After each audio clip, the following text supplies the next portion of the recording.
Hello students, welcome to our YouTube channel wait for job. আচ্ছা, আজকে আমরা current affairs সম্পর্কে আলোচনা করব, যেটা আমাদের মে মাসের কারেন্ট অ্যাফেয়ার্স রয়েছে। এটা আমাদের কারেন্ট অ্যাফেয়ার্সের মে মাসের সেকেন্ড ক্লাস। চলো ফার্স্ট কোশ্চেন আমরা আলোচনা করি। ফার্স্ট কোশ্চেন বলেছে 2025 সালে এশিয়ান ডেভেলপমেন্ট ব্যাংক, যেটা এডিবি, তার বোর্ড অফ গভর্নরসের 58তম যে বার্ষিক সভা হচ্ছে, সেখানে ভারতীয় দলের হয়ে প্রতিনিধিত্ব করছেন কে? খুব গুরুত্ব এশিয়ান ডেভেলপমেন্ট ব্যাংক, যেটা আমাদের যে দক্ষিণ এশিয়া যেসব দেশগুলো রয়েছে তাদের অর্থনৈতিক উন্নয়নের জন্য সাহায্য করে। ভারত তার একজন মেম্বার কান্ট্রি। তো সেখানে যে বার্ষিক সভা হয় তার নেতৃত্ব কে দিচ্ছেন? ভারতের বিখ্যাত কিছু ব্যক্তিত্ব, নির্মলা সীতারামন, জয়শঙ্কর, পীযূষ গোয়েল, অমিত শাহ, এদের মধ্যে কে এর নেতৃত্ব দিচ্ছেন? অ্যান্সার হবে শ্রীমতী নির্মলা সীতারামন। শ্রীমতী নির্মলা সীতারামন কে? বর্তমানে তিনি ভারতের অর্থমন্ত্রী রয়েছেন। দ্বিতীয় টার্ম তিনি ভারতের অর্থমন্ত্রী রয়েছেন এবং তিনি ভারতের প্রথম মহিলা অর্থমন্ত্রী যিনি তার টার্ম কমপ্লিট করেছিলেন। সেটা আমরা একটু দেখে নিই। কেন্দ্রীয় অর্থ এবং কর্পোরেট মন্ত্রী শ্রীমতী নির্মলা সীতারামন ইতালির মিলানে এশিয়ান ডেভেলপমেন্ট ব্যাংকের বোর্ড অফ গভর্নরসের যে 58তম বার্ষিক সভা হচ্ছে তার ভারতীয় দলের প্রতিনিধিত্ব করছেন। খুবই গুরুত্বপূর্ণ ইনফরমেশন আমাদের আগামী এক্সাম যেগুলো রয়েছে তার জন্য। আরআরবি, এনটিপিসি যে এক্সাম রয়েছে তার জন্য খুবই গুরুত্বপূর্ণ কোশ্চেন। নেক্সট, পরবর্তী কোশ্চেন। আচ্ছা, পরবর্তী কোশ্চেনে যাওয়ার আগে তোমাদের জন্য একটা বিশেষ অফার রয়েছে। তোমরা যদি অঙ্ক বা ডব্লিউবিপির যে কোশ্চেন, জিকে, এগুলো যদি দেখতে চাও তাহলে আমাদের কাছ থেকে পিডিএফ পারচেস করতে পারো, যেখানে কলকাতা পুলিশ, জিকে, এগুলোর সব প্র্যাকটিস সেট থেকে শুরু করে সাজেশনস এবং কোশ্চেন অ্যান্সার তোমরা পেয়ে যাবে। যে হোয়াটসঅ্যাপ নাম্বার রয়েছে সেখানে যোগাযোগ করতে পারো, অথবা ডিসক্রিপশন বক্সে পিডিএফটা ক্রয় করার লিঙ্ক তোমরা পেয়ে যাবে। অবশ্যই পরবর্তী পরীক্ষায় প্রিপারেশনের জন্য এই পিডিএফ গুলো তোমাদের সহায়তা করবে। চলো পরের কোশ্চেন আলোচনা করি। সেকেন্ড কোশ্চেন বলছে, কোন কোম্পানি ভারতের প্রথম এআই সমন্বিত সোনা গলানোর এটিএম চালু করছে? অর্থাৎ একটা এটিএম এমন চালু করা হচ্ছে যেখানে তুমি তোমার সোনা নিয়ে যাবে, সেই সোনার যে পিউরিটি সেটা চেক করা হবে এবং চেক করার পরে সেই সোনা গোলানো হবে এবং এটিএম থেকে তার যে মূল্য হবে সেই দিনের মূল্য সেটা বেরিয়ে চলে আসবে। এই ধরনের একটা এটিএম কে চালু করছে? পেটিএম, গোল্ড শিক্ষা, মুথুট ফাইন্যান্স, কোন অপশন রয়েছে? অ্যান্সার কি হবে? অ্যান্সার হবে অপশন বি, গোল্ড শিক্ষা। একটু আমরা জেনে নিই এই সম্পর্কে। হায়দ্রাবাদ, যেটা আমাদের তেলেঙ্গানার রাজধানী রয়েছে, সেখানে একটা ফিনটেক ফার্ম রয়েছে গোল্ড শিক্ষা। তারা কি করেছে? ভারতের প্রথম AI integrated gold melting ATM চালু করেছে। কি হবে? এই মেশিনটি ব্যবহারকারীরা কোনো মানবিক হস্তক্ষেপ ছাড়াই, অর্থাৎ এই এটিএম এ কোনো মানুষ থাকবে না, তুমি তোমার সোনা নিয়ে যাবে, ভার্চুয়াল গয়না ট্রায়াল সহ সোনার সাথে সম্পর্কিত বিভিন্ন লেনদেন সম্পাদন করতে পারবে। অর্থাৎ আমি যেটা বললাম যে সোনা তুমি ওখানে প্রবেশ করাবে, সোনার যে কোয়ালিটি 22 ক্যারেট না 24 ক্যারেট সেগুলো চেক করা হবে, তারপর তুমি যখন কনফার্ম করবে সোনারটা, তখন সেই সোনাটা গলিয়ে সেই সোনার জন্য যে টাকাটা হচ্ছে সেটা তোমাকে সঙ্গে সঙ্গে দিয়ে দেওয়া হবে। খুব গুরুত্বপূর্ণ একটা পদক্ষেপ ভারত সরকারের। নেক্সট, পরবর্তী কোশ্চেন আমরা আলোচনা করছি। Question number 3। 2025 সালে খেলো ইন্ডিয়া ইউথ গেমস এর সপ্তম যে এডিশন, 7th এডিশন, কোথায় উদ্বোধন করা হয়েছিল? খেলো ইন্ডিয়া ইউথ গেমস, যে ভারতের যে বিভিন্ন যুবক রয়েছে, যুবক বা যুবতী রয়েছে, ইয়াংস রয়েছে, তাদের জন্য এটা একটা গুরুত্বপূর্ণ প্ল্যাটফর্ম যেখান থেকে তারা নিজেদের যে ট্যালেন্ট সেটা শো করতে পারে। সেটা এবারে কোথায় উদ্বোধন হচ্ছে আমরা জেনে নিই। একটা অপশনের মধ্যে প্রথম অ্যান্সার হচ্ছে অপশন এ, বিহারের পাটনাতে। একটু আমরা এর সম্পর্কে জেনে নিই। প্রধানমন্ত্রী নরেন্দ্র মোদী বিহারের পাটনায় এই খেলো ইন্ডিয়া যুব গেমসের সপ্তম সংস্করণের উদ্বোধন করলেন। গুরুত্বপূর্ণ এই কারণে যে বিহার প্রথমবার এই খেলো ইন্ডিয়া যুব গেমস হোস্ট করছে। বিহারের ইকোনমিক কন্ডিশন বর্তমানে খুবই দুর্বল, সেই কারণে এই ধরনের খেলা যদি কোনো রাজ্য হোস্ট করে থাকে সেক্ষেত্রে সেই রাজ্যের অর্থনীতি স্ট্রং হয়ে থাকে অর্থনীতির উপরে, কারণ সেখানে বিভিন্ন স্পন্সর, বিভিন্ন অ্যাডভার্টাইজমেন্ট এসে থাকে, সেখান থেকে সেই রাজ্য সরকারের আয় হয়ে থাকে। অর্থাৎ বিহার তার অর্থনৈতিক যে বন্ডেজ থেকে বেরিয়ে এসে একটা ডেভেলপমেন্টের দিকে এগিয়ে নিয়ে যাচ্ছে, সেটা খুবই গুরুত্বপূর্ণ পদক্ষেপ বলে মনে করা হচ্ছে। চলো পরের কোশ্চেন আমরা আলোচনা করি। Question number 4। 2025 সালে বিশ্ব ব্যাংকের ভূমি সম্মেলনে ভারতীয় প্রতিনিধিদের নেতৃত্ব দিচ্ছেন কে?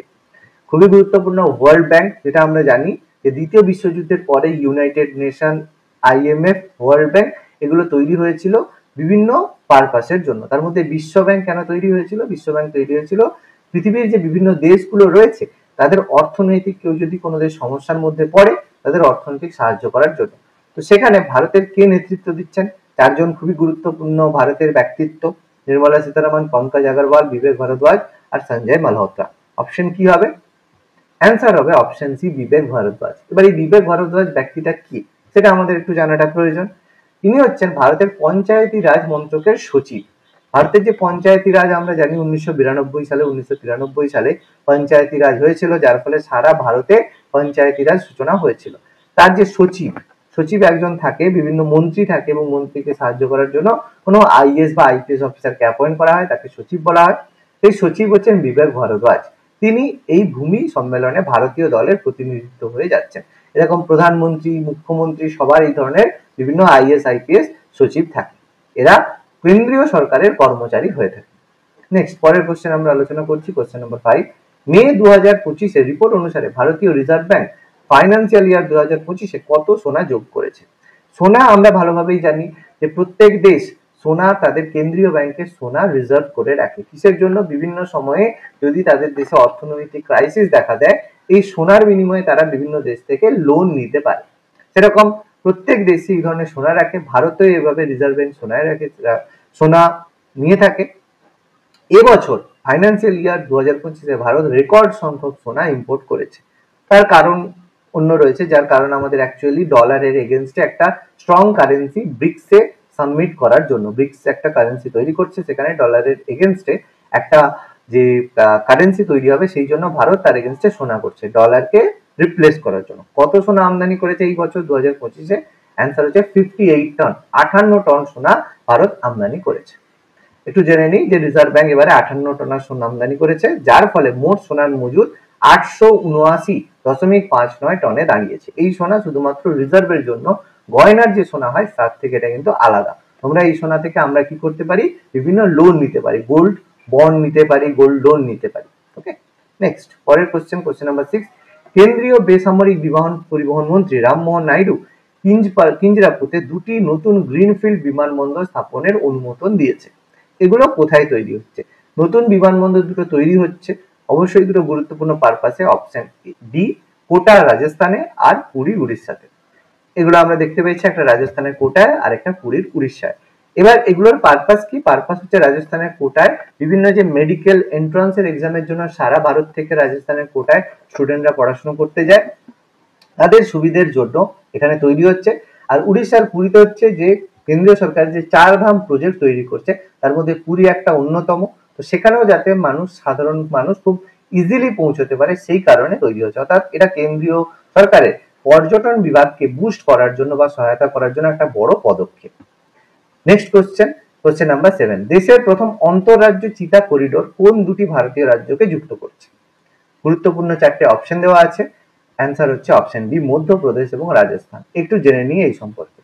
বন্যপ্রাণী সংরক্ষণের দিকে একটা বড় পদক্ষেপ হিসেবে ভারত আন্তঃরাজ্য চিতা করিডোর তৈরি করেছে। মানে দুটো রাজ্য রয়েছে, তার মধ্যে দিয়ে চিতাবাঘ তো আর দেখো বর্ডার বুঝতে পারে না, অর্থাৎ সেই কারণে যেই দুটো রাজ্যের মধ্য দিয়ে চিতাবাঘ একটা রাজ্য থেকে আরেকটা রাজ্যে যেতে পারে, কারণ বিভিন্ন ন্যাশনাল পার্ক রয়েছে যেগুলো একে অপরের সাথে অ্যাটাচ বা একাধিক রাজ্যকে একাধিক রাজ্যের মধ্যে রয়েছে। সেরকম মধ্যপ্রদেশ এবং রাজস্থানে, যেটা মধ্যপ্রদেশে পুনো জাতীয় উদ্যান এবং গান্ধী সাগর যে অভয়ারণ্য রয়েছে, তা রাজস্থানের মুকুন্দরা পাহাড়ের টাইগার রিজার্ভের সঙ্গে যুক্ত করবে। এটা খুবই গুরুত্বপূর্ণ পদক্ষেপ। অর্থাৎ ভারত অর্থনৈতিক ডেভেলপমেন্টের সাথে সাথে পরিবেশগত ডেভেলপমেন্টের দিকেও কিন্তু ফোকাস করছে। এটা তার একটা গুরুত্বপূর্ণ উদাহরণ রইল। পরবর্তী কোশ্চেন, কোশ্চেন নাম্বার 8। 72তম মিস ওয়ার্ল্ড প্রতিযোগিতা তেলেঙ্গানায় হবে, সেখানে ইউনেস্কোর কোন হেরিটেজ সাইটটাকে তুলে ধরা হবে? খুব গুরুত্বপূর্ণ ইউনেস্কোর হেরিটেজ সাইট, যেটা আমাদের রিসেন্ট যেটা করা হয়েছে 2023 সালে, যেটা অন্ধ্রপ্রদেশে অবস্থিত, তেলেঙ্গানা হায়দ্রাবাদে অবস্থিত, হচ্ছে রামাপ্পা টেম্পল বা রামাপ্পা মন্দির। এটা কি? এই অনুষ্ঠান যেটা হবে তেলেঙ্গানাতে 10 থেকে 31 মে, যেখানে এই মিস ওয়ার্ল্ড প্রতিযোগিতা হবে, যেখানে তেলেঙ্গানার যেসব গুরুত্বপূর্ণ সাইট রয়েছে, পর্যটন কেন্দ্র রয়েছে, যার মধ্যে রামাপ্পা টেম্পল, নিজাম প্যালেস এবং ইকো ট্যুরিজম যেসব ডেস্টিনেশন রয়েছে, সেখানে বহু বিদেশি পর্যটক এসে থাকে। তো তাদেরকে আরো বেশি পর্যটক যাতে ভারতে আসে, সেই জন্য তাদেরকে বুস্ট করার জন্য এই পদক্ষেপ নেওয়া হয়েছে। তেলেঙ্গানা সরকারের একটা অভিনব পদক্ষেপ এটি। পরবর্তী question, UNDP united nation development programme তার মানব উন্নয়ন প্রতিবেদন অনুযায়ী, যেখান থেকে হিউম্যান ডেভেলপমেন্ট ইন্ডেক্স বা মানব উন্নয়ন সূচক করা হয়, যেখানে ভারতের স্থানের উন্নতি হয়েছে। তো 2023 সালে ভারতের র্যাঙ্ক কত ছিল? খুবই গুরুত্বপূর্ণ। অ্যান্সার হবে 130। 2022 সালে ভারতের স্থান 133 ছিল, সেটা 2023-এ এসে হয়েছে 130। এর ফলে আমরা যে জেন্ডার ইকুয়ালিটি, লিঙ্গ সমতা এবং স্বাস্থ্যের ক্ষেত্রে উল্লেখযোগ্য অগ্রগতি তুলে ধরি। এর পেছনে আমাদের ডক্টর মেহবুল হক এবং অমর্ত্য সেনের অবদান রয়েছে। এর সম্পর্কে ডিটেলস আমরা অন্য কোনো ক্লাসে আলোচনা অবশ্যই করব। পরবর্তী কোশ্চেন নাম্বার 10, বিশ্ব অ্যাথলেটিক্স দিবস কবে পালন করা হয়ে থাকে? অপশন বি, 7ই মে বিশ্ব অ্যাথলেটিক্স দিবস পালন করা হয়, যেটা আমাদের আন্তর্জাতিক অপেশাদার athletic federation, international amateur athletic federation, যেখান থেকে athletics for a better world প্রকল্প চালু করা হয়েছে 7ই মে। প্রথম এটা 1996 সালে চালু হয়েছিল, তারপর প্রত্যেক বছর এটা 7ই মে পালন করা হয়ে থাকে। পরবর্তী কোশ্চেন নাম্বার 11, ভারত সরকার সড়ক দুর্ঘটনার শিকারদের জন্য কত টাকা নগদহীন চিকিৎসা প্রকল্প ঘোষণা করেছে? খুব গুরুত্বপূর্ণ। সড়ক দুর্ঘটনায় বহু মানুষ প্রাণ হারায়, তার জন্য কত টাকা গভর্নমেন্ট নগদহীন চিকিৎসা ঘোষণা করেছে? অপশন 1.5 লাখ। ভারত সরকার 5ই মে এটা ঘোষণা করেছে, কেউ যদি কার্যকরী সড়ক দুর্ঘটনা, অর্থাৎ কেন্দ্র সরকার বা রাজ্য সরকারের কোনো যদি সড়ক দুর্ঘটনা হয়, সেই দুর্ঘটনায় নগদহীন চিকিৎসা জন্য 1.5 লক্ষ টাকা দেওয়া হবে 7 দিনের মধ্যে। অর্থাৎ 7 দিনের মধ্যে 1.5 লক্ষ টাকা দেওয়া হবে, তাৎক্ষণিক দেওয়া হবে। এটা খুবই গুরুত্বপূর্ণ একটা পদক্ষেপ কেন্দ্র সরকারের রইল। কোশ্চেন নাম্বার 12, খুবই গুরুত্বপূর্ণ আমাদের প্রেজেন্ট ব্রেকিং নিউজ। 7 মে 2025-এ পাকিস্তান এবং পাক অকুপাইড কাশ্মীরের যে সন্ত্রাসবাদীরা রয়েছে, তাদের বিরুদ্ধে ভারতের যে সামরিক অভিযান হয়েছে, তার নাম কি? খুবই গুরুত্বপূর্ণ, প্রত্যেকের জানা আশা করি, খবরে সবাই দেখছো। অ্যান্সার হচ্ছে অপারেশন সিঁদুর। এর সম্পর্কে একটু আলোচনা করব। 7 মে পাকিস্তান এবং পাক অকুপাইড কাশ্মীরে যে সন্ত্রাস শিবিরে হয়েছিল, সন্ত্রাস আন্দোলন হয়েছিল, তার বিরুদ্ধে ভারতের আর্মি, সেনাবাহিনী, বিমান বাহিনী এবং নৌবাহিনী একত্রে অপারেশন সিন্দুর লঞ্চ করেছে। এটা ছিল 22 এপ্রিল যে পহেলগাঁওয়ে সন্ত্রাসবাদী হামলা হয়েছিল তার প্রতিশোধ। সেখানে 26 জন নিহত হয়েছিল, যার বেশিরভাগই ছিল ধর্মের ভিত্তিতে, যাদেরকে মানে তারা হিন্দু না, তারা হিন্দু কিনা বা তারা মুসলিম কিনা তা জানার ভিত্তিতে তাদেরকে হত্যা করা হয়েছিল, শুধুমাত্র পুরুষদের। এর ফলে 25 জন মহিলা বিধবা হয়েছিল এবং তাদের ন্যায় বিচারের জন্যই নরেন্দ্র মোদী ভারতের যে সংকল্পের প্রতীক সিঁদুর, সেই নামটা বেছে নিয়েছিলেন। খুবই তাৎপর্যপূর্ণ একটা নাম, খুবই তাৎপর্যপূর্ণ ভারতের পদক্ষেপ। পরবর্তী কোশ্চেন নাম্বার 13, 2035 সালে ফিফা মহিলা বিশ্বকাপ কোন দেশ আয়োজন করবে? খুবই গুরুত্বপূর্ণ। অ্যান্সার হচ্ছে যুক্তরাজ্য, ইউনাইটেড কিংডম, মানে যার মধ্যে ইংল্যান্ড, স্কটল্যান্ড, ওয়েলস রয়েছে, আয়ারল্যান্ড, সেটা আমাদের আয়োজন করবে। যেটা আমরা জানলাম যে ফিফার সভাপতি প্রেজেন্ট রয়েছেন জিয়ান্নি ইনফ্যান্টিনো, তিনি বলেছেন যে যুক্তরাজ্য 2035 সালে ফিফা বিশ্বকাপ আয়োজনের জন্য প্রস্তুত। কোশ্চেন নাম্বার 14, বিশ্ব রেড ক্রস ডে আর রেড ক্রিসেন্ট দিবস কবে পালন করা হয়? খুবই গুরুত্বপূর্ণ প্রশ্ন।